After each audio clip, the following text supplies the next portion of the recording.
Ilgtspēja, zaļā domāšana, bizness. Jep, tu klausies podkāstu Zaļā ziemeļmeita, un mans vārds ir Maija Āboliņa Tomsone. Seko podkāstam Spotify un Apple podcasts un nepalaid garām jaunākās epizodes.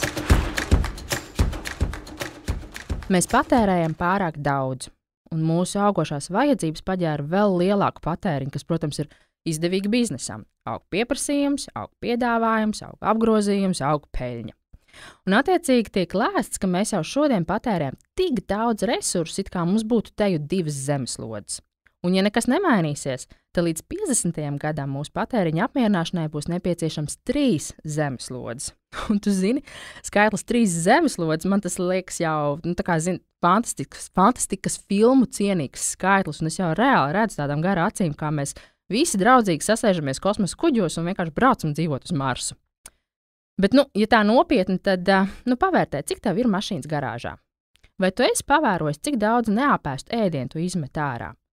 Un vai tavā skapī var brīvi orientēties, jeb atverot tā durvis, tev pretī vienkārši izgāžas drēbi čupa? Cik daudz mantas ir taviem bērniem un ar cik no tām viņi reāli spēlējās? Vai cik bieži tu līdz tuvākajam veikalam aiziet ar kājām, nevis slinki aizbrauc ar auto? Un cik reizes tev pēc veikala apmeklējuma ir bijusi sajūta par atsevišķām lietām, ka tās laikam tā īsti nemaz nevajadzēja, bet roka pati pasniedzās. Manai vecajmammai bija viens mētelis, kur viņa rūpīgi glabāja un valkāja 20 gadus. Ja atnāca vaļā oderīte vai piedurkņa paira, viņa ļoti uzmanīgi to sašuva, un atkal viss bija kā jauns. Bet manai omai bija pat īpaša tamboradata, ar kuru viņa varēja aiztamborēt saplīsušas zeķes. Tev noteikti tavai vecajmammai un omai bija tieši tāpat, un jā, tie bija citi laiki, citi politiskie un ekonomiskie apstākļi. Bet tagad, pieaugot dzīves labklājībai, mēs patērējam vienkārši kā traki. Cik reiz tu nopērci savu ziemas mēteli? Un tu zini, tajā trakajā patēriņā tiek izcirsti meži, izmirst dzīvnieku sugas, bet mūsu Baltijas jūra ir uz izmiršanas robežas. Upēs zinātnieki atrod arvien vairāk antibiotiku pēdas, un kur nu vēl pēdējais atklājums, kad cilvēka asins ķermenīšos ir atklāta plastmasas klātbūtne. Ar vienu sakot, tā ir reāli bēda ielai. Un te ienāk ilgtspēja. Daudzi saka, ka tā ir mūsu pēdējā iespēja. Kas ir ilgtspēja, tu vaicās? Īsi un konkrēti sakot, ilgtspēja ir veids, kādā mēs izmantojam dabas resursus, lai tie pietiktu nākamajām paaudzēm un tiktu sabalansēta ekosistēma un smuki arī saglabāta.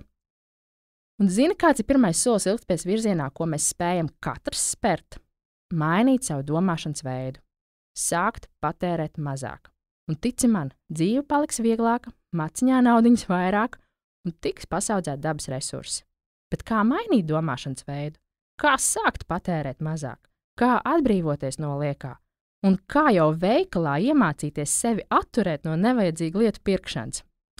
Par to man bija brīnišķīga saruna ar īstu mazākas patērēšanas eksperti, Danu Gulbi, kuru es tev piedāvāju tālāk noklausīties. Un tu zini, pēc šīs sarunas, es tev pateikšu pilnīgi godīgi, jau ar citām acīm raudzījos uz lietu daudzumu sev apkārt, un pirms es eju veikalā pie kases, es reāli 3 reizes pārcelēju savu iepirkumu grozu saturu. Un kaut kā nejauši kaut kur tās preces liekas tomēr paliek vienā čupiņā. Tā kā klausamies un mācamies, lai mēs saglabātu pasauli nākamajām paaudzēm. Tiek lēsts, ka ja mēs nesamazināsim savus patēriņa pārādumus, tad līdz 2050. gadam mūsu patēriņa apmierināšanai būs nepieciešams 3 zemeslodes. Bet okeānos plastmas peldēs vairāk kā zivis. Šodien katras 6 sekundes tiek iznīcināti meži futbola laukuma izmērā. 1 miljons ūdens un sauszemes dzīvnieku sugu šobrīd ir uz izmiršanas sliekšņa. Tas ir gandrīz 20% no kopējās ūdens un sauszemes dzīvnieku populācijas. Ir aprēķināts, ka vidēji 1 Eiropas iedzīvotājs gadā rada 5 tonnas atkritumus. Tikai 38% no atkritumiem Eiropas Savienībā tiek pārstrādāti, un vairāk kā 60% no mājsaimniecību atkritumiem paliek atkritumu poligonos. Modes industrija ļoti lielā mērā ir atbildīga par dabas daudzveidības samazināšanos, un tā ir tieši atbildīga par augsnes piesārņojumu, dabisko ekosistēmu iznīcināšanu un ūdens piesārņojumu. Un pēc tāda dramatiska pieteikuma es gribu iepazīstināt ar Danu.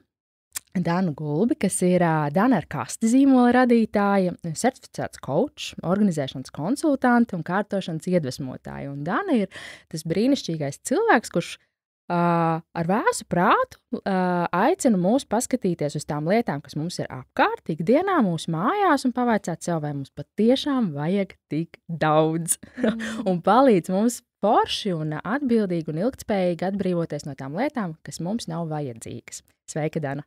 Sveika, mīļā! Pastāst, lūdzu, kā tu nokļuvi līdz tai idejai par to, ka dzīvi vajag sakārtot līdz tai vienai kastei? Kā tas radās?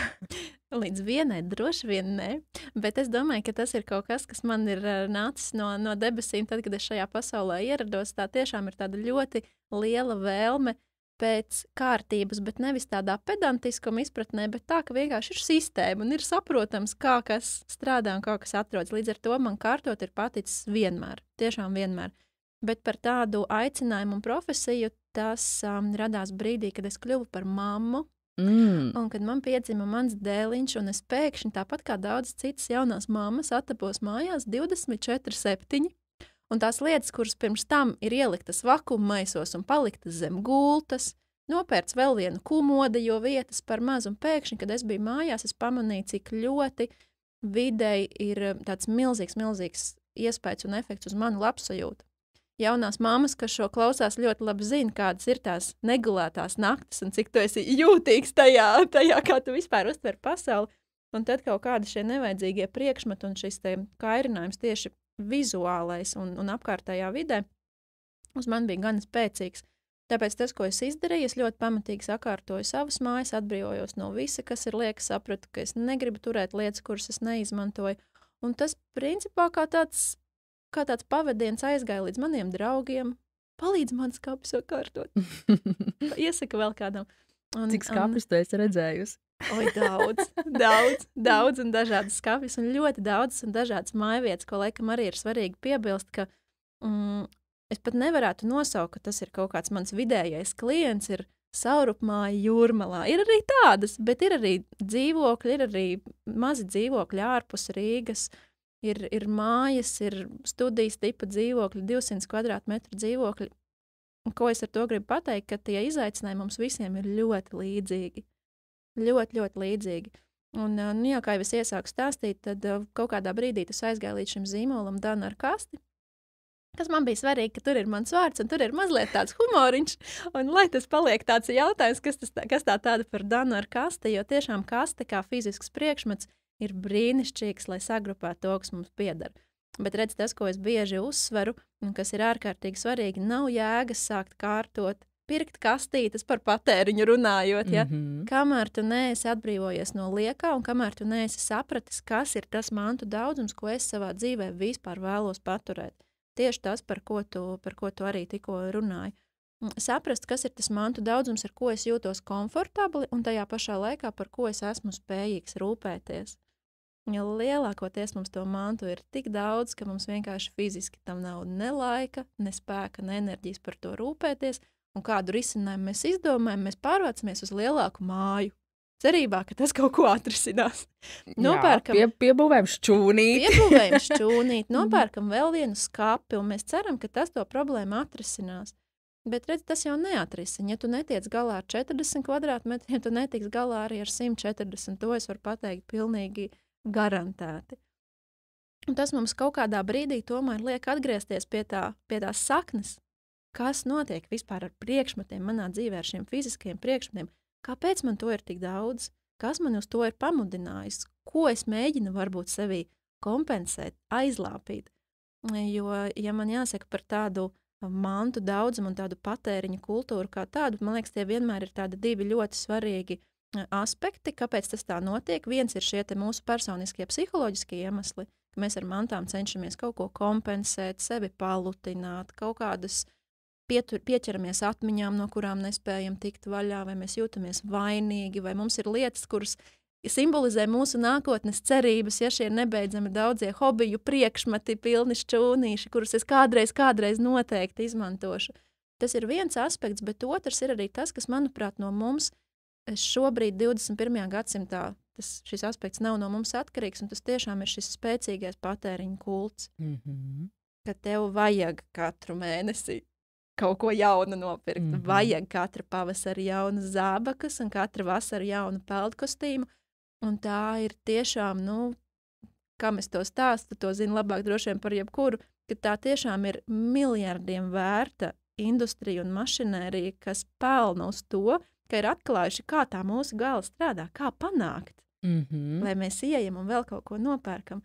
Redz, un tas, ko es esmu atklājusi, ka mājas kārtošana, savas mājas kārtošana mums palīdz strādāt gan ar šiem personiskajiem, psiholoģiskajiem iemesliem un aspektiem, gan ar šo turēšanos pretī patēriņa kultam.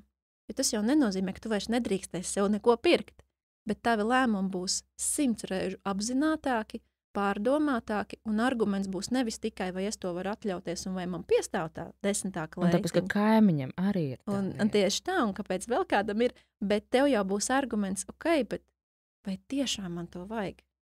Kādu tas nospiedumu atstās uz planētu, uz manu enerģiju, uz manām mājām? Un tie jautājumi paliek dziļāki un plašāki, kas mums vienkārši ļoti dabiskā veidā palīdz samazināt to priekšmetu daudzumu, ko mēs reāli izmantojam. Es varētu stundām runāt, tu lūdzu man pārtrauc ar citiem jautājumiem.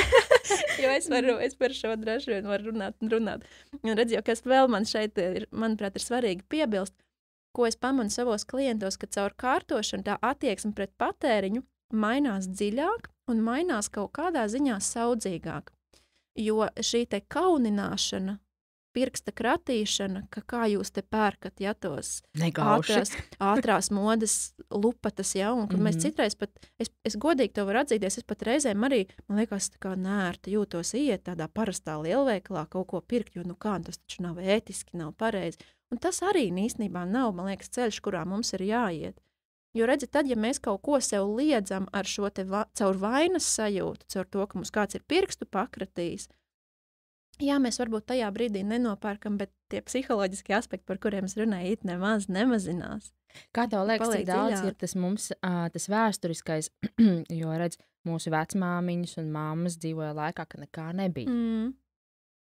Tālāk nāk 80. 90. gadi, tā paudze, mums ir, mēs varam pirkt, mums taču viss ir. Un tagad pēkšņi mēs atgriežamies pie tā, ka mums nevajag tik daudz. Kā tev šķiet, cik daudz spēlē šī vēsturiskā loma? Es domāju, ka tā loma noteikti ir ļoti liela, un es to bieži esmu arī teikusi, ka, man liekas, Latvija, kas ir tiešām, kā jau tu arī teici, pirms mēs sākām sarunu, brīnišķīga vieta pasaulē, brīnišķīga. Bet redz, mēs esam šajā te viduspunktiņā, kur no vienas puses mums ir ļoti spēcīgs tas krāšanas mantojums, noderēs, vairāk nebūs. Jā. Taupīgums kaut kāds, kas mijas ar tādu skopumu, es gribētu teikt, tas mums ir no vienas puses, un no otras puses ir ļoti spēcīgā šī te rietumu ietekme, kas ir pērts, aiziet, atlaides, izpārdošanas. Un tad, kas notiek ar šo mūsu nabaga Latviju? Mēs pērkam, un tad skopi turam, un neesam gatavi to dot prom vai mest ārā. Līdz ar to mēs apaugam ar mantām.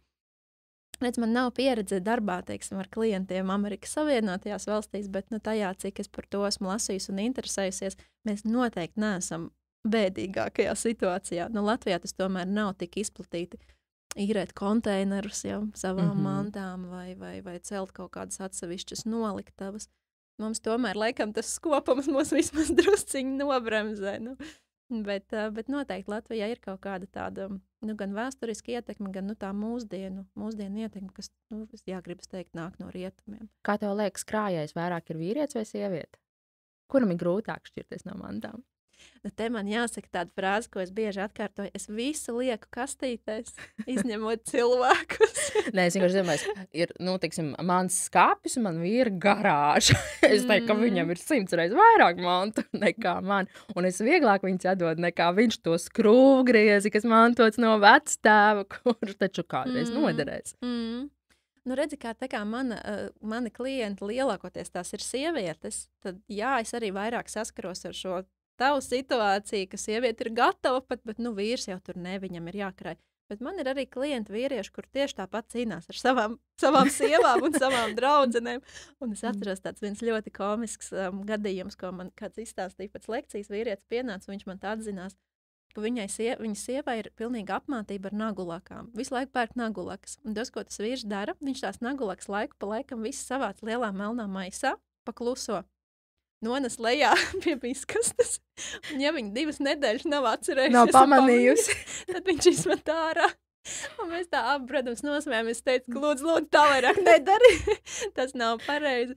Bet, nu, tā kā visādi gadījumi ir. Es pat teiktu, varbūt, ja man būtu iespēja tādu statistiku uztaisīt, es pat teiktu, ka varbūt tās sievietes krājais tomēr ir vairāk, jo, nu, es ticu, ka tas ir sievietei kaut kas bioloģisks, evolucionārs iekšā. Šī te vēlme veidot māju, krāt, rūpēties, domāt, tā vīrišķīgā enerģija, nu, ja tā var teikt, tomēr vairāk ir uz tādu ejam uz priekšu, daram, neturamies tik ļoti pie pagātnes. Un kā ir tas sadalījums, teiksim, skapis un mode un drēbes, un tad ir šīs sadzīviskās lietas, tur servīzītes, vāzes, tur dīvāns, tur sēgas, pilveni, tādas lietas. Cik liela tā proporcija ir, no kurām lietām mums visvairāk vajag atbrīvoties? Nu, redz, es domāju, ka mums vajag atbrīvoties no tā, kas mums vairs nerada labas emocijas.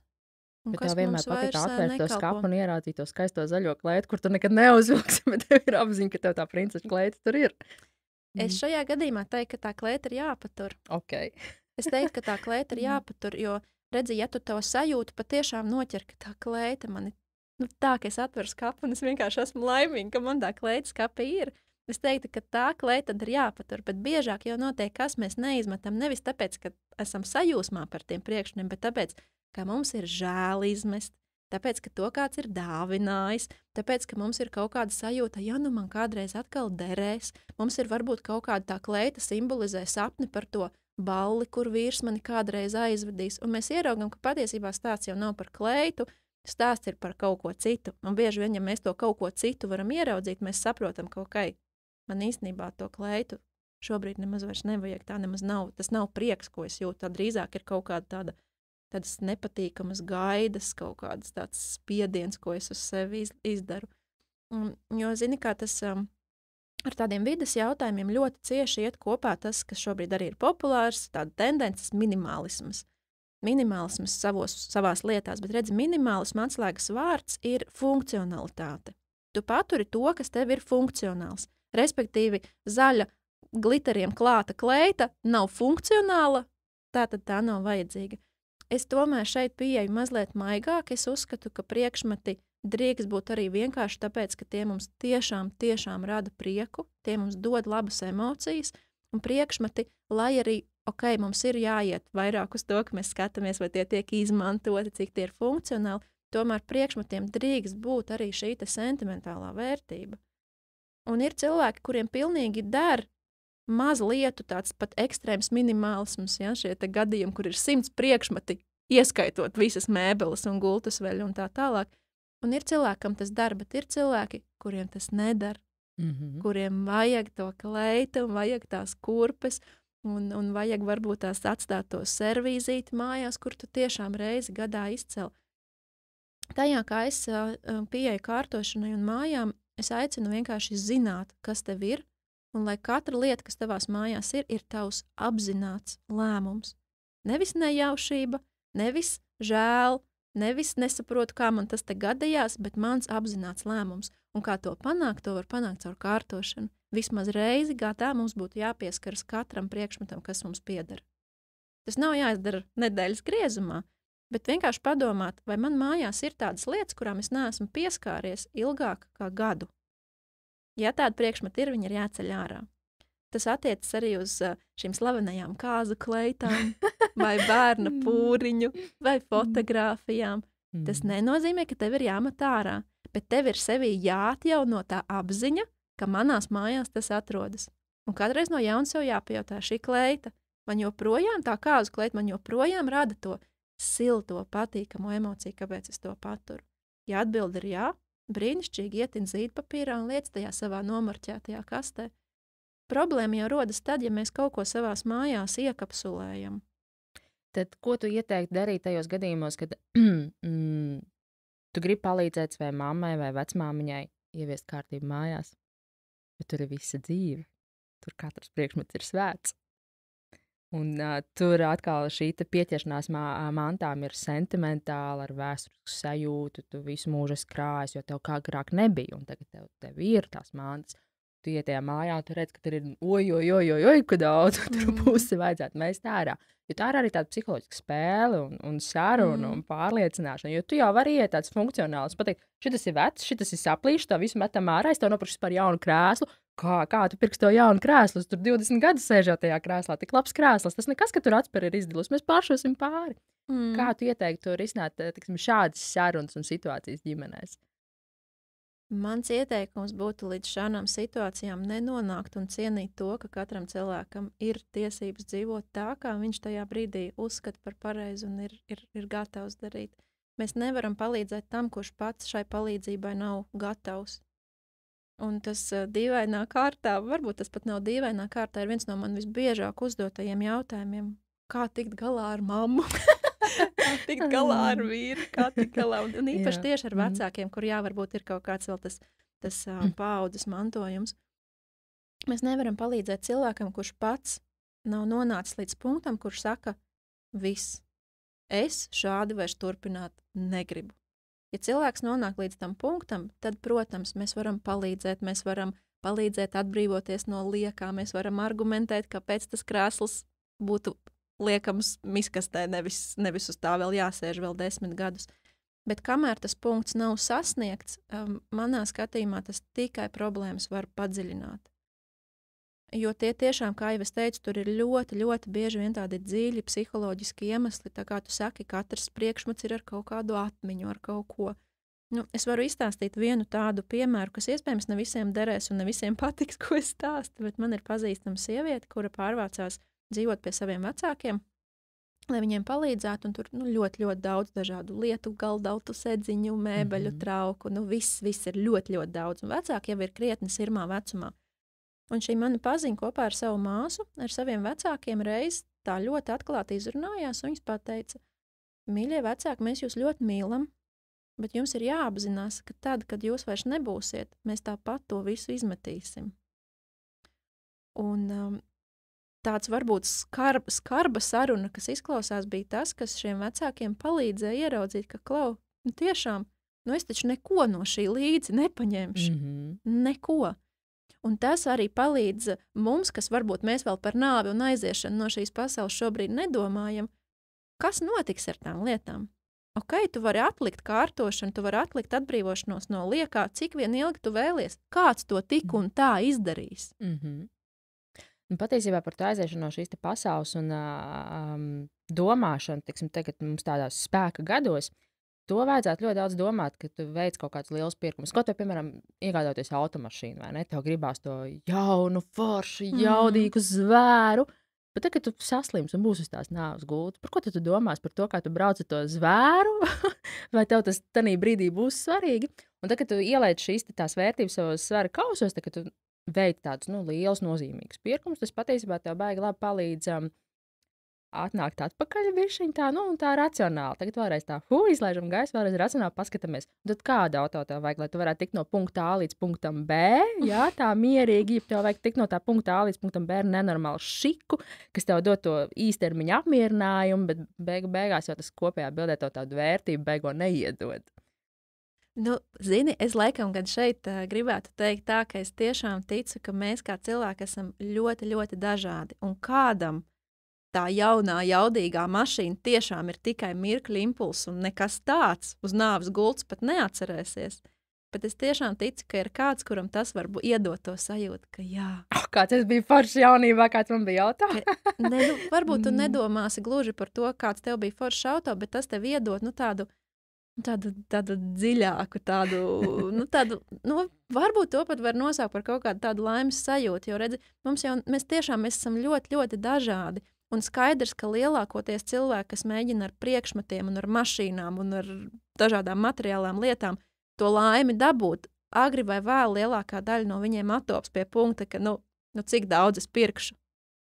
Kur vēl tā laime ir? Un mēs kaut kādā dzīves posmā, es ticu, ka mēs katrs nonākam pie atziņām, ka ģimene un laiks ar saviem tuviniekiem, nu, ka tas iedod to vērtību, bet vai tas nozīmē, ka mums jau tagad, kad ļoti gribas to mašīnu, mums ir uzreiz sevi jābremzē? Nu, es par to vienkārši neesmu droši. Es domāju, ka cilvēki ir atšķirīgi un mums ir jāatrod tas kā mēs varam apvienot gan šo te rūpes par planētu, nepirkt pirkšanas pēc, bet tajā pašā laikā atzīt, ka, ok, vienam patīk aizbraukt ceļojumā, man patīk nopirkt jaunu mašīnu. Es nevarētu ielikt tādā vienā skalā, ka kur pirmajā vietā ir ceļošana, otrajā vietā ir kursi un lekcijas, trešajā vietā ir kaut kas, nu, tā prioritārā secība, jo mums ir ļoti, ļoti atšķirīga. Kārtība un zero waste. Kā tas iet kopā? Šis ir foršs jautājums, jo bieži vien liekas, ka tas galīgi neiet kopā. Zin kā visi pasauli saka, ka metam ārā mazāk, neradam atkritumus, to arī tik šausminošu statistiku tikko nolasīja. Un tad atnāk Dana, kur saka, metiet visu ārā, ja nevajag turēties pie lietām. Nu, zini, kā es šo sev esmu to atbildi atradusi un kam es tiešām no sirds ticu, tad, kad mēs esam tā pamatīgi sakārtojuši savas mājas, atbrīvojušies no liekā, kas reizēm, jā, nozīmē radīt daļu no tām savām, cik tur bija 5 tonnas atkritumu gadā, ja? Ok, tu radi tos atkritumus, bet tad, ja tu to izdari sistemātiski un pietiekoši īsā laika posmā, tas izdara tik pamatīgu klikšķi tavā domāšanā, ka dzīves griezumā tu radi nesalīdzināmi mazāk atkritumu. Es tiešām tam ticu un esmu par to pārliecinājusies. Man nav neviena tāda klienta, kuram nebūtu dramatiski mainījusies attieksme pret iepirkšanos. Un, jo redzi, varbūt, ka tā lielākā problēma tieši ar šo ārā mešanu ir tā, ka mēs to darām, nu, kaut kā tā dīvaini un kampaņu veidīgi, vienkārši pie skapja nostājamies, šis man vairs nepatīk, izmetu ārā, nopērku jaunu. Tas jau nav tas, ko es mācu un ko es aicinu. Tas, ko es aicinu, ka tu tiešām iztukšo to skapi pilnībā. Tu varbūt ar vīna glāzi pat izraudies par visiem saviem stulbajiem lēmumiem. Tu tā ļoti sistemātiski, pamatīgi atbrīvojies no visa, kas ir liekas, un vienkārši sev atļauj sākt dzīvi no jauna. Tu sev piedod. Un tieši tas, ko es gribu arī uzsvērt, to spēt sev piedot. Ja mums visiem ir kaut kādi stulbi lēmumi, kaut kādas nevajadzīgas lietas, ko mēs varbūt esam nopirkuši, kuras varbūt nevajadzēja, priekš kām, piedod sev, laid to vaļā un dzīvo tālāk. Un es noteikti aicinu kārtošanas procesā, cik vien ir iespējams un cik tas Latvijā ir iespējams, jo tas, ko tu teici, ka Latvija ir viena no pēdējām vietām, ja es saprotu, pasaulē atkritumu pārstrādāšana ziņā, un tas, protams, ir ārkārtīgi bēdīgi. Es vienmēr savus klientus aicinu iespēju robežās pārdot, ziedot, pārstrādāt, neiet taisnā ceļā uz zaļo atkritumu konteineru, bet jāsaka, ka tā pavisam sakārtot savu maiņu reizi, neaizejot līdz tam sadzīves atkritumu konteineram, parasti tas tomēr nav iespējams. Starp citu par pārdošanu un atdošanu, noziedošanu. Kā tev liekas, cik daudz mums var palīdzēt šādus te jaunus paradumus un ļoti labus paradumus ieviest dzīvē, tirzniecības centri, biznesi, jo, principā, tirzniecības centri galvenokārt viņi taisa kampaņas, tad tagad atnesiet visas savas vecās drēbes, sametam milzīgā kalnā, tad tagad mēs viņu kaut kur aizvedīsim. Bet tas neatrisina to lielo problēmu būtības saknē, kas parāds to, ka tu maini savu uzvedību, tu maini savu domāšanas veidu, tu maini redzējumu, kā tu skaties uz lietām. Kā tev šķiet, kā mums var palīdzēt šie biznesi mainīt tieši mūsu tos paradumus? Es tev atzīšos, es esmu skeptiska par šo konceptu kā tādu, jo redzi, lai biznesi palīdzētu mums mainīt paradumus, tas nozīmē, ka tie biznesam ir zaudējumi, jo biznesi jau vēlas, lai mēs nopērkam vairāk. Ja mēs skatāmies no tādas ļoti sausas biznesa aspekta, cik naudiņa ieripo uzņēmuma kontā, no tāda aspekta pērc uz velnu paraušanu, pērc katru dienu kaut ko jaunu. Līdz ar to, no kurienes nāk tā motivācija mainīt šos paradumus, vai tas ir kaut kāds, kā tu teici, likumdošanas spiediens, vai tas ir kaut kas, kas nāk no sabiedrības. Tādā ziņā es varbūt esmu mazliet skeptiski par to, cik tas ir tā pa īstam, teiksim tā. Bet es esmu priecīga par to, ka tas spiediens tomēr pieaug. ka par to tiek runāts, ka šobrīd jau, man liekas, visi lielie apģērbu veikali ar lepnumu izstāda, ka rekur te mums ir otrreizējās pārstrādes kastes, un te mums ir drēbes, kas radītas no otrais pārstrādātām šķiedrām un tā tālāk. Nu, tajā virzienā jau tas noteikti iet. Nu, es laikam teiktu tā, ka tas, ko es redzētu, kas, manuprāt, lielveikalos būtu vairāk izmantojams, ir šī te stilistu pakalpojumi, kaut kādas konsultācijas, lai tas cilvēks, kas iet veikalā, ok, tev ir piedāvājums liels, bet tu saproti, ko tu gribi, pēc kā tu nāc.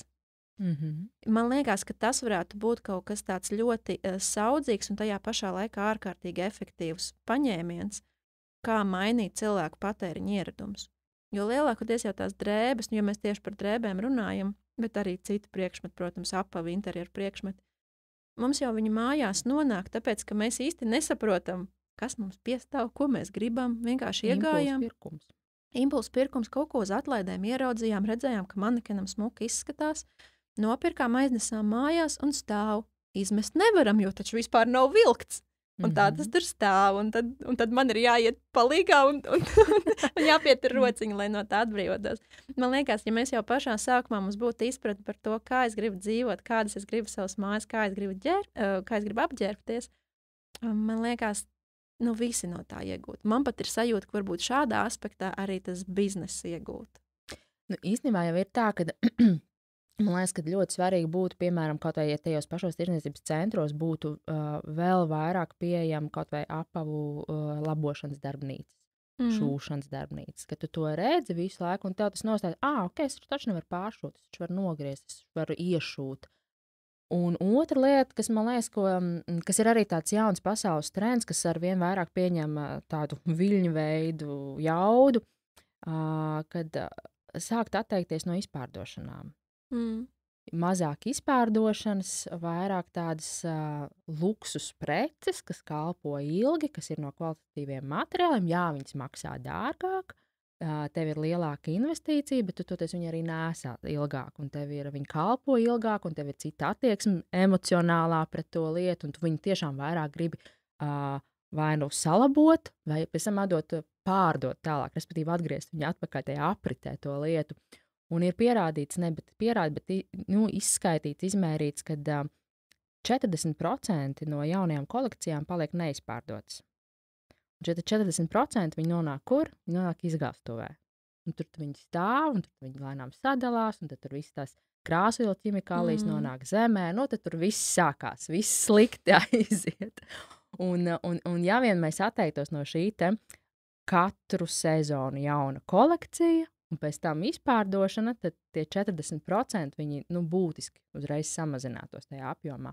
Un te ir ļoti liela šī tirdzniecības centra tā nozīme un spēks un loma, ja viņi pāriet no tās fast fashion uz luxury fashion, kur būtībā jau pēc tam arī finansiāli jau tas izlīdzinās. Vai tu nopērc 5 krēklus un samaksā 10 eiro, jo tev katrs krēkls maksā 2 eiro, vai tu nopērc vienu kvalitatīvu krēklu, samaksā par viņu 45 eiro.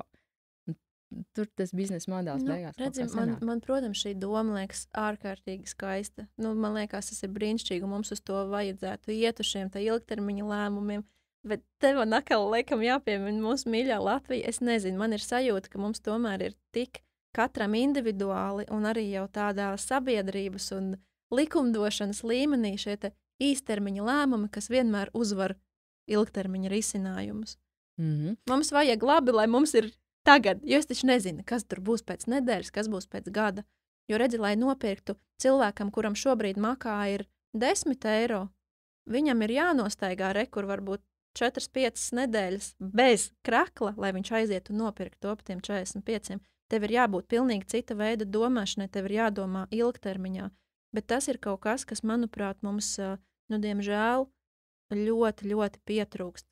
Kāpēc mums neizdodas kaut kādas izmaiņas ieviest sistēmas līmenī? Pirmsskolas izglītība arī man ļoti mīļš temats, jo es esmu bērndārzā strādājusi. Arī mēs nenonākam pie šīm dziļajām izmaiņām, tāpēc, ka mums pietrūkst tā spēka izturēt grūtības, paciesties, tāpēc, ka mēs ticam, ka kaut kad būs labi. Mēs neticam. Mums liekas, man vajag tagad labi. Man labāk iedot 10 eiro tagad, nevis 100 eiro pēc 5 gadiem. Kā tev šķiet, kā mēs varam mainīt to viendienīšu domāšanu? Nezinu, labs jautājums. Es domāju, ka tas noteikti sākas ar kaut kādu tādu individuālu apzinātību, ka mēs kaut vai tas, ka mums ir šī saruna, man liekas, tas jau ir kaut kas, ko mēs varam darīt un aicināt cilvēkus vairāk par to aizdomāties. Un sākt strādāt ar tiešām tādiem saviem maziem ikdienas lēmumiem. Un tas jau atkal man gribas pieskarties mazliet varbūt dziļākam un citam tematam. Tas jau nav tikai par patēriņu, tas ir arī par mūsu dzīvesveidu kā tādu. Vai es izvēlos īstermiņa ieguvumu šodien, vai es esmu gatavs paciesties ar disciplīnu, iet uz priekšu un ticēt, ka būs kaut kādas izmaiņas. Nu, jebkas veselīga ēšana, sports, ja, tie visi patiesībā ir ilgtermiņa kaut kādi ieguldījumi. Un mums ir, es domāju, gan tādā individuālā līmenī, vairāk savā ikdienā, vienkārši savā ikdienā sāc ar maziem solīšiem. Vai tas, ko es šobrīd daru, man ilgtermiņā palīdzēs, vai es vienkārši šobrīd ķeru kaifu no šīs dienas un šī mirkļa. To arī vajag, bet tomēr pamatā mums būtu jābūt tā ilgtermiņa domāšanai. Jo man liekas, ja mēs to sevī dabūjam iekšā, tad mēs arī varam paciesties uz kaut kādiem lielākiem lēmumiem, uz sistēmas izmaiņām, uz tāpat pirmskolas izglītība kā tāda, valsts pārvalde. Mēs jau paši esam tie, kas nevar paciesties. Starp citu, man gribās kaut kā netieši vilkt paralēlas vecāku un bērni un bērnu pārbagātās mantas, kas ir istabā. Nu, kā tu tam zaķītim nenopirks vēl vienu to man? Viņam tik ļoti gribās taču, vai ne? Kā tev šķiet, nu tad bērniem daudz mantas, maz mantas? Un kas ir daudz mantas un kas ir maz mantas? Un vai dodot viņam tās 5 mašīnītes vai to 2 lelles, vai mēs viņam kaut ko nenogriežam psiholoģiski, vai mēs tieši otrādi viņam palīdzam?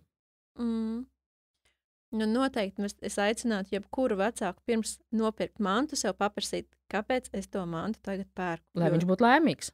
Nu, labi, ja tāda atbilde. Biežāk atbilde gan ir tā, ka vecāki mēģina atpirkties. Viņi jūtas vainīgi par to, ka nevelta laiku, par to, ka nav bijuši varbūt blakus. Ļoti daudz vecāku jūtas vainīgi savu bērnu priekšā, un tās mantas ir kaut kas, kas liekas, nu redz, kādais laba mamma. Tomēr laba izvilku. Jā, un līdz ar to tas pat bieži vien ir nevis bērna pieprasījums pēc mantas, bet tā ir mūsu vēlme to vainas sajūtu kaut kā mierināt. Tas noteikti ir jautājums, ko, manuprāt, būtu sev jāuzdod, un ja es saprotu, ka es jūtos šobrīd vainīga vai jūtos vainīgs, aiziet ar to bērnu paspēlējies. Nu, tas atkal jau stāsts par īstermiņu. Īstermiņā ir vieglāk nopirkt viņam to, ko viņš tur čīkst, bet ilgtermiņā meklēt, kāpēc man pašam ir tā vajadzība tās mantas pirkt. Jo ļoti bieži vecāki to novaļ uz bērniem. Viņš man prasa, es jau negribu pirkt, viņš man prasa. Bieži vien tas sākums tomēr ir tajā vecāka vainas izjūtā. Un par mantām, tas, kas ir tas daudzums, kas bērniem ir vajadzīgs, nu es teiktu, jo mazāks, jo labāk. Tas nenozīmē, ka viņam ir jābūt vispār dzīvē maz mantām, bet tām, kas ir bērnam redzamas un pieejamas. Un es šajā brīdī īpaši runāju par pirmsskolas vecumu. Es aicinu saviem klientiem un savā grāmatā un online kursēs mācu ieviest mantu noliktavu. Kas tas ir? Tas nozīmē, ka bērnam bērnistabā ir vienkārši vaļais plaukts, tur ir 6 līdz 8 groziņi, kur ir kaut kāda rotaļlietu izlase. Ideālā variantā tā rotaļlietu izlase tiek veidot tā, ka 50% ir tādi, kas bērnam ir rīktīgi patīk, vai tie būtu mašīnītes vai Lego klucīši, un pusi ir ielicis vecāks, kas ir, teiksim, tāda izglītojoša funkcija, vai tā ir kāda puzle, vai kādi burtiņi, vai kaut kas tam līdzīgs. Un tad ir mantu noliktava, kas ir liela, sekla kaste, tā var būt arī kāda atsevišķa atbilde, kurai ikdienā bērnam nav piekļuves. Tas ir svētku reizēs viņam to atvērt? Nevis svētku reizēs, bet reizi nedēļā vai reizi 2 nedēļās tiek veikta mantu rotācija. Un bērns var samainīt. Viņš var pats no savas tās noliktavas paņemt. Rekur, es tagad gribu ar šo paspēlēties. Ok, mēs kaut ko samainam un ieliekam, samainam vietām. Tas strādā kā brīnums. Bet ko tas bērns tajā brīdī iemācās? Tas bērns tajā brīdī iemācās to, ka, kā iemācās, viņš vienkārši daudz vairāk novērtē to, kas viņam tajā vaļajā plauktā ir.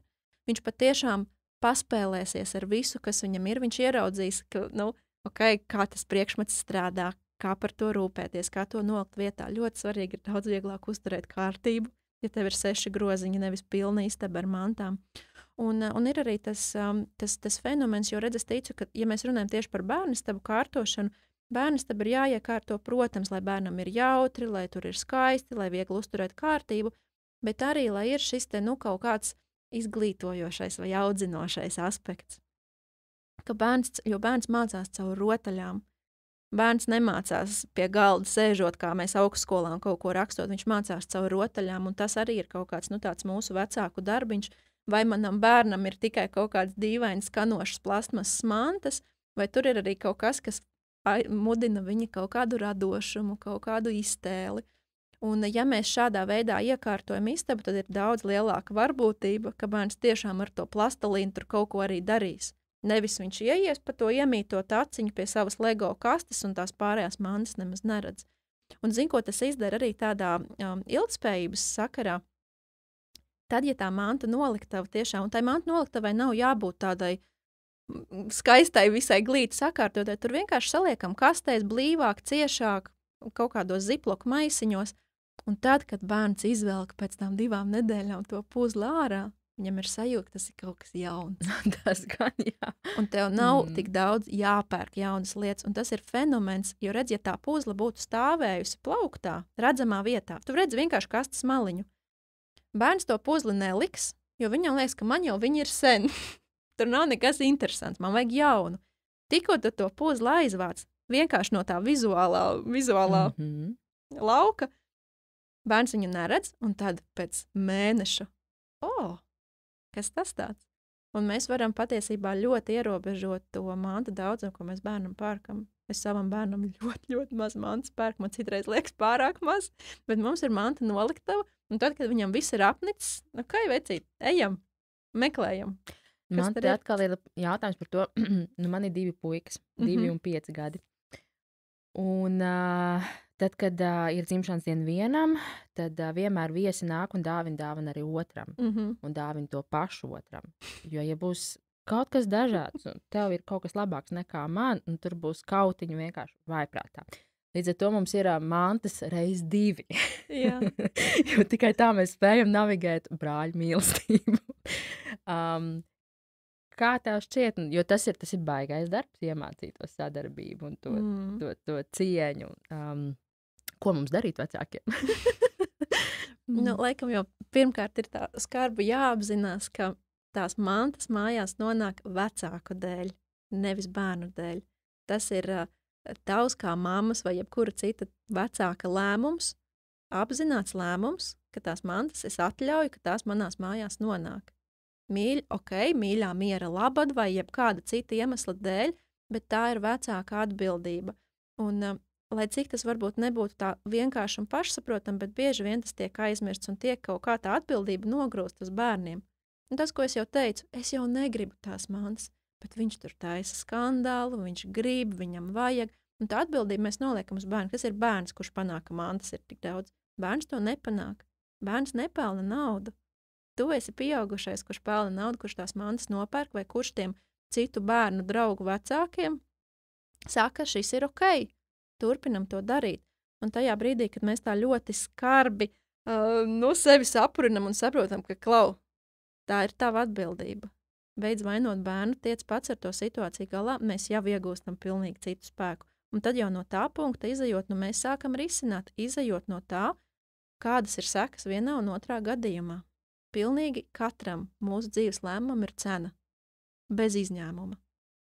Ja tavs lēmums ir ļaut dāvināt tās 2 lietas, tev ir ieguvums miers mājās. Jā, tas maksā ļoti dārgi. Tā ir mana nervu sistēma. Un tas ir ok. Šajā, piemēram, dzīves posmā, kad ir tie bērni ir tik ar tādu vecumu starpību, viņiem ir tāds temperaments, tāds raksturs, tu šo izvēli pieņem, bet tu maksā cenu, un cena ir māja pilna ar mantām. Tā ir tava cena. Ja tā ir apzināta izvēle, ok, lai tas tā būtu. Bet tev ir arī vienmēr šī otra opcija. Es varu pateikt, ka, šitam mēs liekam punktu. Dāvana būs rekur vienam, vai dāvana būs viena kopīga, vai izsūti sarakstu bērnu vecākiem, ko tu vēlies. Tev būs ieguvums. nerodīsies mantas, būs tīra sirdsapziņa par visu to patēriņu, ja kas netiks izdarīts, bet būs cena. Nu, būs kaut kāda droši vien kliekšana, kaut kāda neapmierinātība, un te mums vienkārši ir jāsaprot, ka mēs vienmēr ar katru savas dzīves lēmumu ir ieguvums un ir cena. Un mums ir jātiek vaļā no šīs iluzorās domas, ka var izšmaukt tā, ka ir tikai ieguvums, bet cenas nekādas nav. Par visu ir jāmaksā kaut kāda cena. Arī par kārtīgu māju, arī par tukšu minimalistisku dzīvokli ir kaut kāda cena. Un tā cena bieži vien, piemēram, ir tā, ka ir potenciāli iespēja nožēlot, ka tu kaut ko esi izmetis. Tā arī ir cena. Un daudziem šī cena ir tik sāpīga un tik augsta, ka viņi nav gatavi to lēmumu pieņemt. Viņi saka, ne, labāk, lai man viss mājās ir, man nekad nepietrūks, bet es maksāju cenu ar to, ka man par šīm mantām ir jārūpējas. Starp citu par cenu runājot, kā ir, vai tad, kad tev ir mazāk mantu, tev naudas makā paliek vairāk naudas? Vai tad, ja tev ir mazāk mantu, vai tev paliek vairāk naudas? Un tas, laikam, būtu diezgan likumsakarīgi, vai ne? Es domāju, ka jā, bet tas noteikti ir arī svarīgi, kādas lietas tev ir un cik tās ir apzināti un pārdomāti iegādātas. Tieši tā, jūs par to arī reizēm domājam, nu, ok, man ir vajadzīgs tikai 5 krūzītes. Es pieņemsim nopērku krūzīti, katra krūzīte maksā 1 eiro. Pēc 3 mazgāšanās reizēm tam krūzītēm nomazgājies zīmējums. Ok, pēc mēneša es pirkt nākamās 5 krūzītes, jā, par šo lēto naudu. Vai arī es samaksāju lielāku naudu, man ir skaistas krūzītes, viņas kalpo ļoti ilgi, un es viņas nemainu reizi mēnesī. Jā, noteikti. Nu, es domāju, protams, tev ir pilnīgi taisnība šajā. Tas, ko es te vēl gribētu piebilst, ka, man liekas, tā arī ir tāda. Es vispār tiešām jums atkal jāpiemina Latviju un Latvijas situāciju, bet man liekas, mums arī ir ļoti spēcīgi kultūra vēsturiski bloki attiecībā uz naudu kā tādu, uz spēju pelnīt, uz to, ko ar naudu darīt. Un ir tā sajūta, ka ja ir nauda, tad tā nauda ir jāiztērē. Naudai patīk, ka viņi tērē, ir tāds teiciens. Jā, naudai patīk, ka viņi tērē. Un tad, jā, nu, protams, ir šis viens grāvs, kur ir tāds pilnīgs skopums un neko, bet tad ir tas otrs, nu, dzīvoja taču vienreiz, nu, ja man nauda ir, tad man viņi ir jātērē. Un redz, un ko tas panāk, ka mēs sākam pelnīt vairāk, bet tas atlikums nevis mums paliek, ko mēs varam varbūt investēt skaistās vecumdienās, sakrāt, nopirkt varbūt pat kādas akcijas vai kaut kur ieguldīt. Nē, mēs vienkārši turpinām pirkt vairāk lietas. Un mēs paši nesaprotam, kā tas var būt.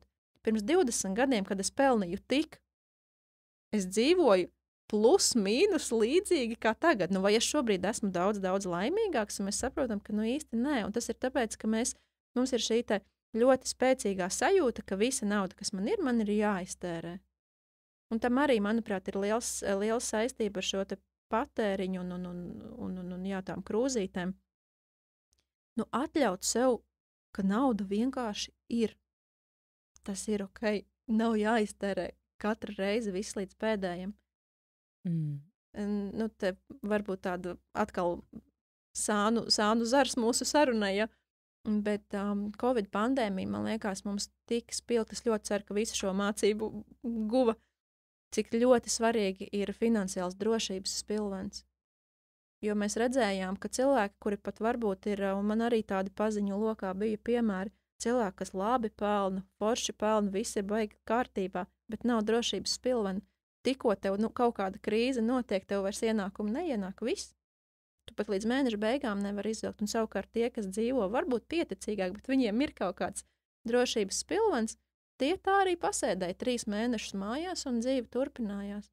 Un tas atkal ir stāsts par to, ka vai es tikai pelnu, man gribas visu iztērēt, vai es ļauju naudai vienkārši arī būt. Un tas ir tāds īstenībā interesants triks, ko es kādreiz lasīju. Vienkārši kā tādu trendiņu sev ielikt sev makā banknotu pietiekoši lielu, 50 eiro, piemēram, ielikt, un lai tā vienkārši tur stāv. Nedrīkst iztērēt. Nebaltai dienai, krīzes situācijai. Pat nebaltai dienai, vienkārši, lai tā nav ir, lai tu sevi pieradini pie sajūtas, ka nav obligāti jānopērk visu, ko es redzu. Tu zini, ko Latvijas ieliksim aciņā? Zvīņas, jā.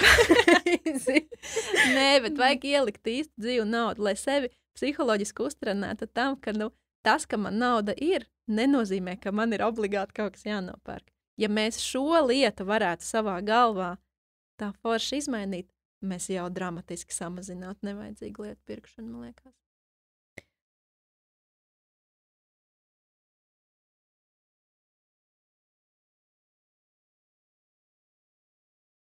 Jā.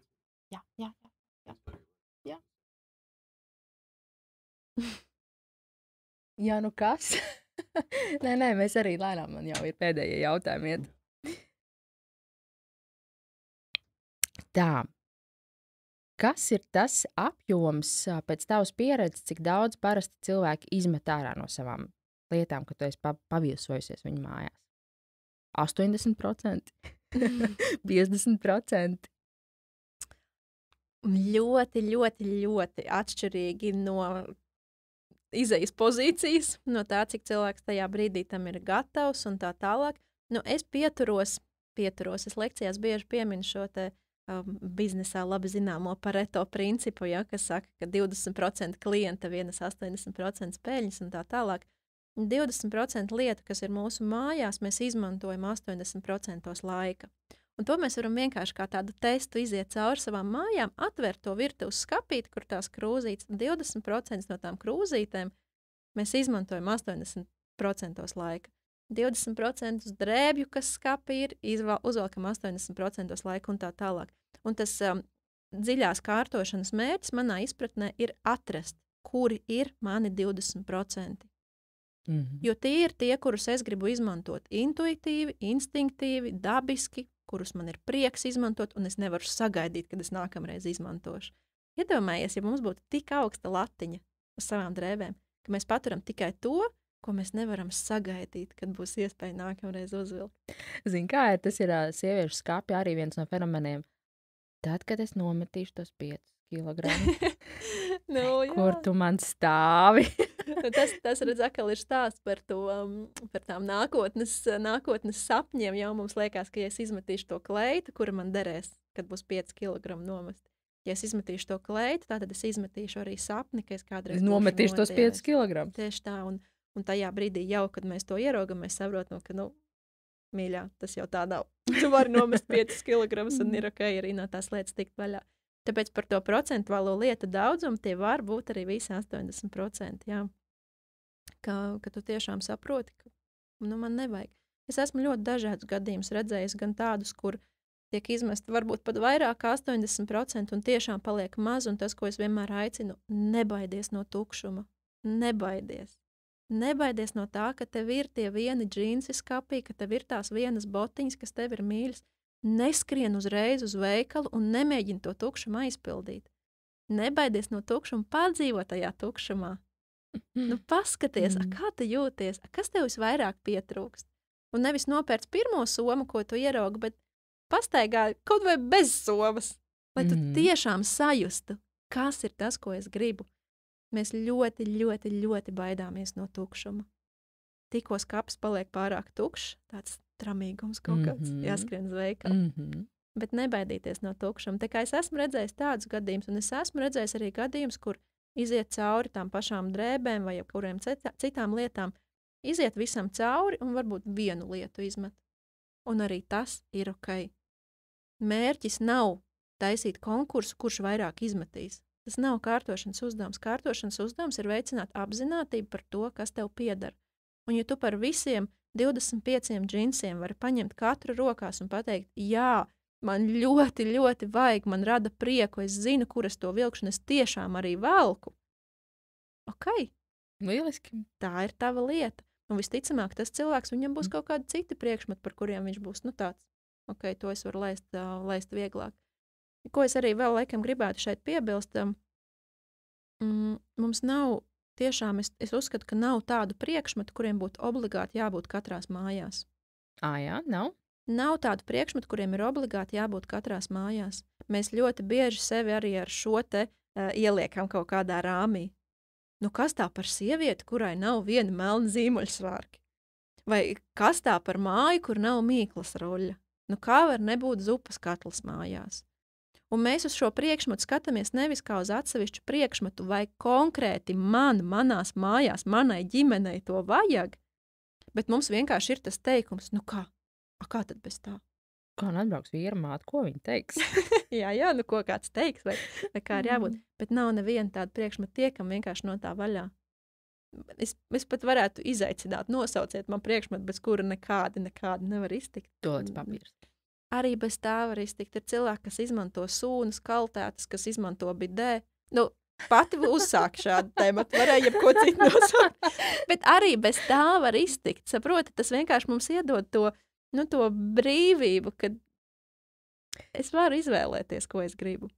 Ir redzēti daži tādi ekstremāli raidījumi par cilvēkiem, kas ir nenormāli taupītāji. Nenormāli. Un viņi tik tiešām spēja tā izdzīvot.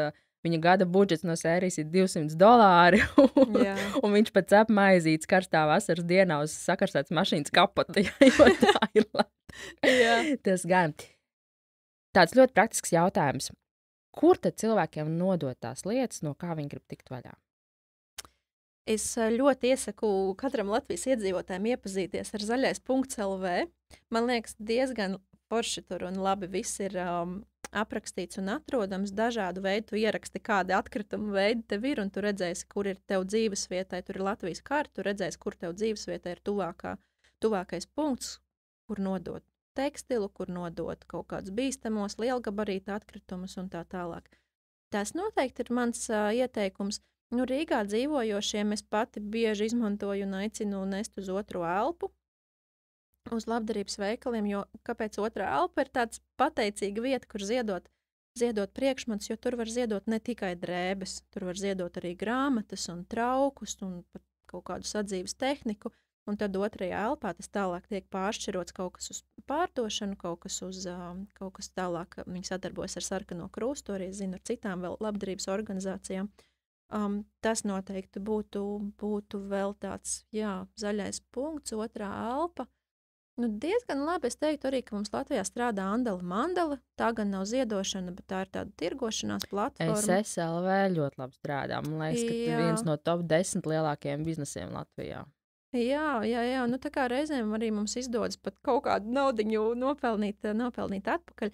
Es gan ieteiktu ar to neaizrauties ar tirgošanu kā tādu. Jo tad mēs pārāk ļoti tam priekšmetam pieķeramies, mums liekas, ka tur tā nauda kaut kāda iekapsulēta, bet, mēs jau nepaliekam bagātāki, tāpēc, ka mums stāv 100 eiro vērts džīns, nekad neuzvilkt. Mēs neesam tāpēc bagātāki. Mēs vienkārši esam gan iztērējuši naudu, gan slikti par to jūtamies.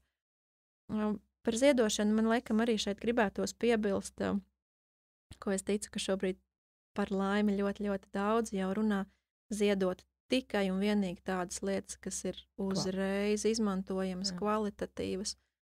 Es, diemžēl, arī pati saskaros ar to, ka reizēm cilvēki ziedošanu izmanto, lai tādu savu sirdsapziņu tikai drusciņu apklusinātu, jo, kā es taču neizmetu konteinerā, aiznesu ziedot, bet īstenībā, ko tad tu tur noziedoji? To, kam varbūt ir poga izplīsus, kas varbūt pat ir netīrs, kas varbūt nav izmantojams. Katrai lietai, ko mēs nesam uz šiem ziedošanas punktiem, ja mēs zinām, ka tas tiešām ir domāts citiem cilvēkiem, mums vajadzētu paskatīties un tā, ja par sievietēm, ja sievietes uzrunājam, vai es to dotu savai labākajai draudzenei rokās. Tas ir tāds spēcīgs jautājums tādā brīdī. Jā, vai tā, ja mēs ar draudzeni satiktos, viņa atnāktu un man nebūtu kauns, tieši tādu, kā es to tagad redzu, viņai iedot rokās. Ja nebūtu kauns, tad to var nest uz ziedošanu. Ja būtu kauns, tad vai izmazgā, salāpi, izdari, kas ir jādara. Ja tur nevar neko darīt, tad, lai cik tas nebūtu sāpīgi, tā ir tekstila pārstrāde, vai tas ir konteiners, ziedošanas punkti nav miskastes. Cilvēku resursi tomēr arī ir ierobežots arī šajos ziedošanas punktos. Tie arī ir dzīvi cilvēki, kuriem tiem maisiem ir jāiet cauri un jārokas. Un nevajag apklusināt savu sirdsapziņu ar to vien, ka tu nes uz ziedošanas punktu. Un tad tāds jautājums, ko tu ieteiktu tiem uzņēmumiem vai jauniem startupiem, kā viņi var savu produkciju uztaisīt tādu, lai mēs jau pašā saknē domātu, cik forši tā lieta mums ilgi kalpos un cik viņa ir vērtīga. Kas ir tas, kas tev tā kā no otras puses, ko tu gribētu ieteikt tam ražotājam? Ko tad viņam likt tur virsū, vai tur pamācībā, vai instrukcijā, vai jau padomāt jau ražošanas procesā par izmantotajiem materiāliem vai par funkcionalitāti? Noteikti, tā kvalitāte, tās detaļas. Jo redzi, mēs, kad saņemam priekšmetu, kad mēs kaut ko nopērkam, mums jau uzreiz rodas kaut kāda tā emocionālā sajūta. Mums ir vai nu sajūta, ka tas vienkārši kārtējies priekšmets, vai ir tā, kāds man dārgums manās rokās nonācis. Tas noteikti ir saistīts ar materiāliem un ar tādu kvalitāti. Protams, ļoti liela nozīme ir kvalitātei un nebaidīties uztaisīt savu produktu mazliet dārgāku. Un atkal jau man ir jāatgriežas pie tā, ka mums reizēm ir tik šausmīgi bail no naudas un bail paprasīt par savu darbu naudu, ka mēs labāk lētāk kaut kā tur tikai pērk. Kā tikai kāds pērk. Nebaidīties, uztaisīt kvalitīvāk un dārgāk. Atnāks tavs klients. Jā, ir jāreklamē, ir par sevi jāstāst. Tas ir citas sarunas temats, kas atkal mums ir milzīgs bloks. Varbūt tas ir tāds gāmas jautājums, bet ja tu man šo jautājumu uzdod, man tas ir jāpiebilst. Es esmu diezgan... kā lai to pasaka, nevis noraidoša, bet man reizēm liekas, ka tajā iepakojumā tā ilgtspējība citreiz pieklibo. Kad tik ļoti gribas tur kaut ko tā. Tas ir process, lai tas ir pārsteigts, ka tu izņem no maisiņa, atver lentīti, atver kasti, tur vēl ir papīrs iekšā tajā kastītē. Tieši tā, un tad ir viens mazs bukletiņš, tad ir vēl viens kaut kāds maisiņš, vēl viens kaut kas. Un tas arī, es, kad šādas lietas saņemu, es, protams, no vienas puses priecājos, un es redzu, ka cilvēks ir ieguldījis tur laiku un darbu, bet man arī liekas, tās ir izmaksas, ko tu varēji ieguldīt tajā produktā, un varbūt tās tev nav jāpērk un jādrukā entie bukletiņi, entās kartiņas, un katra lietiņa jāieliek savā maisiņā, jo tas galu galā ir iepakojums. Un tas, ko vēl noteikti var darīt, ja tu tādas lietas saņem, un es tiešām tā daru, es visas lentītes glabāju. Man mājās ir vienkārši tāds maciņš, kur visas lentītes es salieku, un es viņas godvērts visas izmantoju atkārtot. Es lentītes ļoti sen neesmu pati pirkusi. Tas ir tas, kā mēs arī kā patērētāji varam izmantot. Bet ja mēs šo produktu sev piedāvājam, padomāt par to, vai tiešām tas viss ir vajadzīgs, un varbūt tās es varu ielikt kaut kādu dzīvu zariņu tā vietā. Nevis plastmasas kaut kādu kartīti nodrukāt, bet es ielieku dzīvu zariņu. Es nopērku pārstrādātu papīru vai kaut kādu dabiskāku materiālu, un es uzrakstu ar roku kaut ko. Nevis es nodrukāju 100 laminētus papīrišus, kurus cilvēks tik un tā izmetīs ārā. Man liekas, tas nav ilgtspējīgi, un man es saku, šis ir varbūt tāds subjektīvs personisks viedoklis, man labāk patīk tādi tīrāki iepakojumi, ka es redzu, ka tu esi ieguldījis tajā produktā, nevis entajos papīrīšos klāt. Un tad noslēdzot mūsu sarunu, tāds pēdējais jautājums, teiksim tā, apkopojot visu, kas tad ir tas viens jautājums, ko man vajadzētu sev pavaicāt tanī brīdī, kad es esmu pie kases, un man vēl ir iespēja to produktu aiznest atpakaļ? Es laikam teiktu, ka tas ir jautājums par īstermiņa vai ilgtermiņa labumu. Pajautāt, vai šī lieta ir tikai īstermiņa labums, vai es tam redzu kaut kādu ilgtermiņa ieguldījumu. Un ilgtermiņa ieguldījums gan attiecībā uz manu dzīvi, gan attiecībā uz valsti, kurā es dzīvoju, gan attiecībā uz planētu, uz kuras esmu nolaidies. Uzdot sev šo jautājumu, un ir ok dažreiz atbildēt, šis ir rīktīgs īstermiņš. Tas ir tāds īstermiņš, man vienkārši tā šādien vajag. Tas ir ok, bet ja mēs to katru reizi sev uzdosim, mēs sapratīsim, ka nevar braukt tikai īstermiņā visu laiku. Ir jādomā par šo ilgtermiņu, ir jāpajautā, vai tas man iedos prieku šodien, vai tas man radīs prieku varbūt gadu, 2 un varbūt pat 5. Un ko tas ilgtermiņā izdarīs ar planētu, ar dabas resursiem. Uzdodiet sev jautājumu, vai tas ir īstermiņa ieguvums vai ilgtermiņa ieguvums, un iespēja robežās iet uz otro. Paldies tev, liels! Paldies tev! Paldies, ka biji kopā ar mums! Klausies podcastu Spotify un Apple podcasts platformās. Savukārt, ja tavam uzņēmumam ir nepieciešams palīdzēt noorientēties ilgtspējas jautājumos un izstrādāt ilgtspējas stratēģiju, sazināmies www.ziemeļmeita.com.